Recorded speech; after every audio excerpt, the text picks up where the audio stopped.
Préface au Nouveau Testament. Luther, 1522. Il serait évidemment juste et bon que ce livre sorte sans préface et sans noms étrangers, et porte seulement son propre nom et son propre discours. Mais puisque par maintes explications échevelées, le sens des chrétiens a été égaré, à ce point que l'on ne sait plus ce que signifie l'Évangile ou la loi, le Nouveau ou l'Ancien Testament, la nécessité exige d'y mettre une indication et une préface pour que l'homme simple soit détourné de son ancienne erreur et mis sur la bonne voie, et qu'il soit instruit de ce qu'il doit s'attendre à trouver dans ce livre, afin qu'il ne cherche pas le commandement et la loi, là où il doit chercher l'Évangile et la promesse de Dieu. C'est pourquoi il faut tout d'abord savoir qu'il faut se débarrasser de cette opinion fausse qu'il y a 4 évangiles et seulement 4 évangélistes, et rejeter totalement le fait que certains divisent les livres du Nouveau Testament en livres de la loi, livres historiques, livres prophétiques et livres sapientiaux. Ils s'imaginent ainsi, je ne sais comment, assimiler l'Ancien et le Nouveau Testament. Mais il faut au contraire soutenir fermement ceci. De même que l'Ancien Testament est un livre dans lequel sont écrits la loi et le commandement de Dieu, ainsi que l'histoire de ceux qui les ont observés et de ceux qui ne les ont pas observés. De même, le Nouveau Testament est un livre dans lequel sont écrits l'Évangile et la promesse de Dieu, ainsi que l'histoire de ceux qui y croient et de ceux qui n'y croient pas, de sorte que l'on sache avec certitude qu'il n'y a qu'un seul évangile, un seul livre du Nouveau Testament, une seule foi et un seul Dieu qui fait des promesses. En effet, évangile est un mot grec qui signifie en allemand bon message, bonne nouvelle, annonce d'un événement heureux, cri joyeux, quelque chose que l'on chante, dont on parle et dont on se réjouit. Ainsi, lorsque David a vaincu le géant Goliath, un cri joyeux et une nouvelle réconfortante se propagèrent parmi le peuple juif. Leur effroyable ennemi avait été abattu. Ils étaient délivrés et destinés à vivre dans la joie et dans la paix. Et ils ont chanté, dansé et sauté d'allégresse à ce sujet. Ainsi, cet évangile de Dieu et ce Nouveau Testament sont un bon récit et un cri joyeux qui a retenti dans le monde entier par les apôtres. Il parle d'un véritable David qui a combattu le péché, la mort et le diable et les a vaincus. Il a ainsi délivré sans mérite de leur part ceux qui étaient prisonniers du péché, tourmentés par la mort, écrasés par le diable. Il les a justifiés, il leur a donné la vie et le salut, et les a ainsi établis dans la paix et ramenés vers Dieu. Ce pour quoi ils chantent rendent grâces à Dieu, lui adressent des louanges et sont dans l'allégresse éternellement, pour autant qu'ils le croient fermement et restent persévérants dans la foi. Un tel cri, une telle annonce réconfortante ou nouvelle évangélique et divine s'appelle aussi Nouveau Testament. En voici la raison. Un testament, c'est quand un homme en train de mourir décide de distribuer ses biens après sa mort entre les héritiers désignés. De même, le Christ a lui aussi ordonné et décidé avant de mourir que cet évangile serait proclamé dans le monde entier après sa mort. Par là, il a donné en propre à tous ceux qui croient son bien, c'est-à-dire sa vie, par laquelle il a englouti la mort, sa justice, par laquelle il a anéanti le péché, et son salut, par lequel il a vaincu la condamnation éternelle. En fait, le pauvre homme, empêtré dans les péchés et la mort, et promis à l'enfer, ne peut rien entendre de plus réconfortant que ce précieux et délicieux message au sujet du Christ. Il ne peut s'empêcher de rire du fond du cœur et de se remplir de joie à ce sujet, s'il croit que cela est vrai. Or, pour affermir une telle foi, Dieu a promis son évangile et ce testament de nombreuses fois dans l'Ancien Testament, par les prophètes, comme le dit Paul en Romains 1, « J'ai été mis à part pour prêcher l'évangile de Dieu, qu'il a promis auparavant par ses prophètes dans l'Écriture sainte, et qui concerne son Fils, qui lui est né de la semence, etc. » Et pour citer quelques-unes de ces prophéties, il a promis en premier lieu quand il eut dit au serpent, Genèse chapitre 3, « Je mettrai inimitié entre toi et la femme, entre ta semence et sa semence. Celle-ci t'écrasera la tête, mais tu lui mordras la plante des pieds. » Le Christ est la semence de cette femme, lui qui a écrasé la tête du diable, c'est-à-dire le péché, la mort, l'enfer et toute sa puissance. Car sans cette semence, aucun homme ne peut échapper au péché, à la mort et à l'enfer. De même, en Genèse chapitre 22, il a fait cette promesse à Abraham. « Par ta semence, toutes les générations de la terre seront bénies. » Le Christ est la semence d'Abraham, dit saint Paul en Galates chapitre 3. C'est lui qui a béni le monde entier par l'Évangile. En effet, là où le Christ n'est pas, subsiste encore la malédiction qui est tombée sur Adam et ses enfants après qu'il eut péché, de sorte qu'ils sont voués, et ils le méritent tous, aussi bien au péché qu'à la mort et à l'enfer. À l'encontre de la malédiction, l'Évangile bénit maintenant le monde entier en proclamant publiquement « Quiconque croit à cette semence d'Abraham sera béni », c'est-à-dire libéré du péché, de la mort et de l'enfer. Il sera justifié et obtiendra vie et salut pour l'éternité, comme le Christ lui-même le dit en Jean chapitre 11, « Quiconque croit en moi ne mourra jamais. » De même, Dieu a fait cette promesse à David en 2 Rois chapitre 7, quand il dit « Je susciterai ta semence après toi, elle bâtira une maison pour mon nom, et j'affermirai pour toujours son royaume. Je serai son père, et il sera mon fils, etc. » C'est le royaume du Christ dont parle l'Évangile, un royaume éternel, un royaume de vie, de salut et de justice, dans lequel entrent, en sortant de la prison du péché et de la mort, tous ceux qui croient.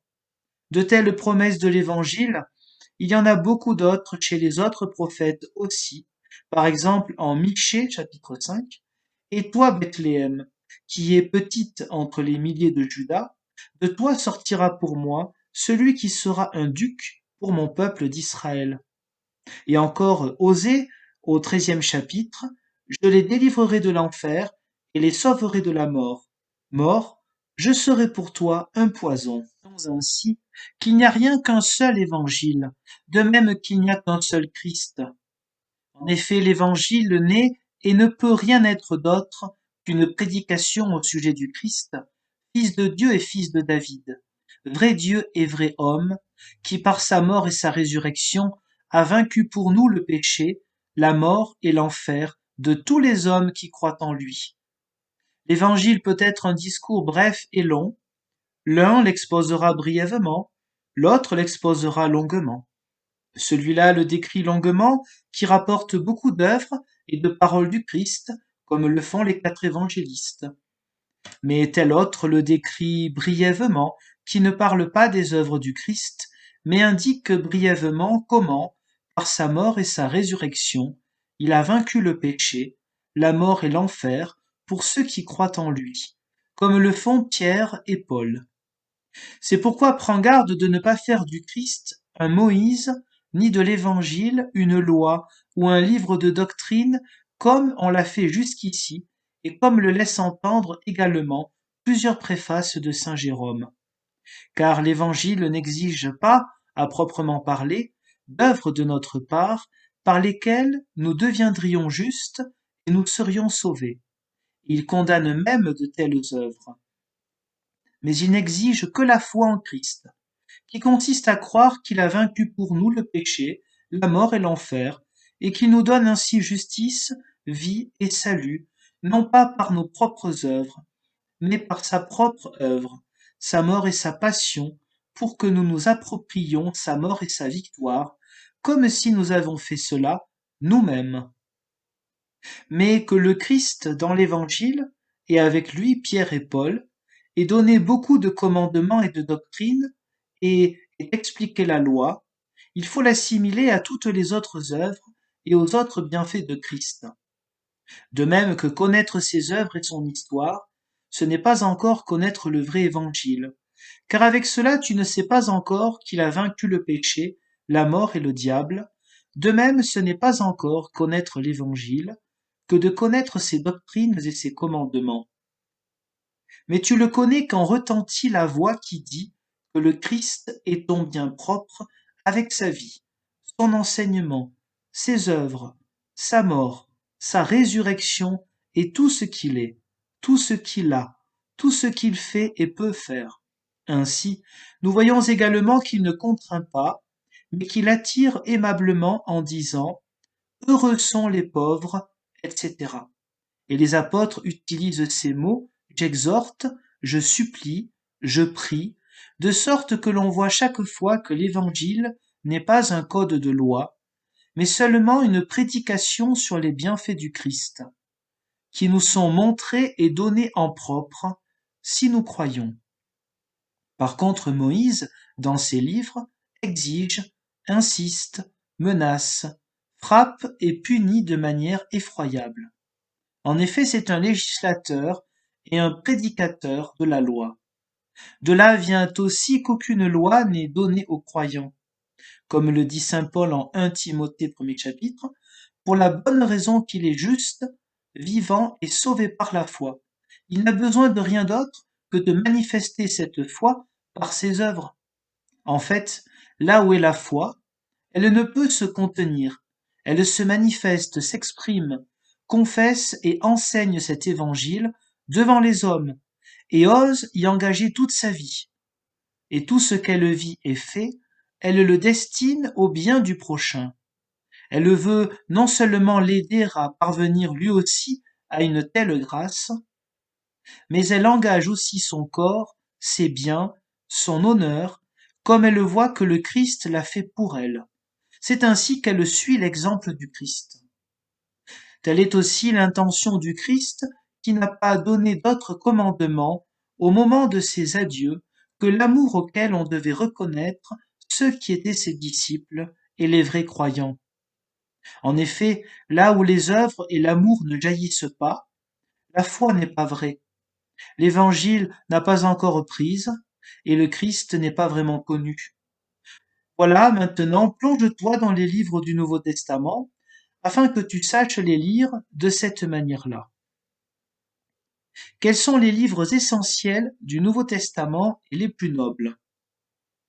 À partir de tout ce que je viens de dire, tu peux à présent porter un jugement adéquat sur tous les livres et discerner quels sont les meilleurs, car en fait, l'évangile de Jean et les épîtres de saint Paul, particulièrement celle aux Romains, et la première épître de saint Pierre, sont le véritable noyau et la moelle parmi tous les autres livres. Ce sont eux qui devraient, peut-être, être les premiers. Il faudrait conseiller à chaque chrétien de les lire en premier lieu et le plus souvent, de se les rendre aussi familiers que le pain quotidien par la lecture quotidienne. Car, dans ces livres, tu ne trouves pas décrit beaucoup d'œuvres et de miracles du Christ, mais tu y trouves exposé magistralement comment la foi en Christ triomphe du péché, de la mort et de l'enfer, et donne la vie, la justice et le salut, ce qui est l'essence véritable de l'Évangile, comme tu l'as entendu. En effet, si jamais je devais manquer de l'une de ces deux choses, des œuvres ou de la prédication du Christ, je préférerais être privé de ces œuvres plutôt que de sa prédication.